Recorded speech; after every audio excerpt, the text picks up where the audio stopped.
श्रीमती वेंकटनाथाय श्रीनिवासाय मंगलम विश्वेश्वराय महादेवाय त्र्यंबकाय त्रिपुंतकत्रिकालकालाय मृत्युंजयाय सदाशिवाय महादेवाय नमः लक्ष्मी वेंकटरमण गोविंद गोविंद జెండా జాతర రావణ శుద్ధ తృతీయ నుండి 27వ తారీఖు నుండి ప్రారంభమైన జెండా జాతర రేపటితో ముగుస్తుంది.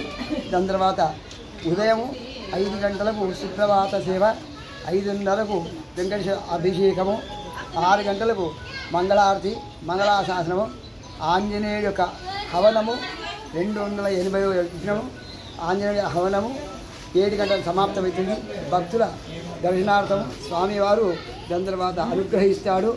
భగవత్ సేవలో పాల్గొని శ్రావణ శుద్ధ ఏకాదశి మన ఆర్మూరులో ఈరోజు బ్రాహ్మణోత్తముల నుండి అందరూ గ్రామంలో ఎంతమంది బ్రాహ్మణులు ఉన్నారో అంతమంది కూడా ముడుపులు చెల్లించి దాని తర్వాత తీర్థపాలు సేవించి భక్తి శ్రద్ధలతో భక్తులు అందరూ కూడా వచ్చారు. అదేవిధంగా మేము రేపు ఉదయం 5 గంటల నుండి స్వామివారికి సేవా పూజా కార్యక్రమంలో కైంకర్యం చేసుకొని పూజలు చేసుకొని ఇక్కడ గుళ్ళో వెంకటేశ్వర గుడి పూజారి, దాని జెండా పూజారి, దాని తర్వాత పక్కకున్నట్టు హనుమాన్ల గుడి, ఒక 50 గ్రామాల నుండి గోల్బండ్ల నుంచి వెళ్తే జంబ్యాన్ నుంచి వెళ్తే గోల్బండ్ల నుంచి జ్యోతిఘాట్ వరకు అత్యంత వైభవంగా ప్రజలు చాలా తండోపతండాలు వస్తూనే ఉంటారు. దీనికి పోలీస్ వాళ్ళు బందోబస్తు చేస్తుంటారు.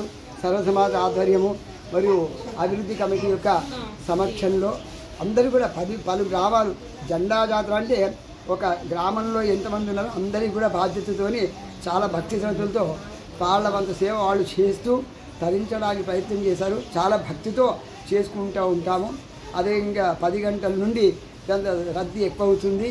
4 గంటలకు రద్దీ ఉంటుంది. దాని తర్వాత అంకాపురం గ్రామం వాసులు ధోబిఘాట్ వరకు పోయి అక్కడి నుండి అంకాపురం గ్రామం ప్రజలు సరసమాజ వాళ్ళు వచ్చి ఈ యొక్క జెండాను మరియు వెంకటేశ్వర స్వామిని తీసుకొని వాళ్ళు దాని తర్వాత ఒక 22 రోజుల వరకు అక్కడ వాళ్ళు ఉంచుకొని దేవతా పూజ చేసుకొని తర్వాత అరుగుల గ్రామానికి పోతుంది. గణపతి చవితి తిన్నారు.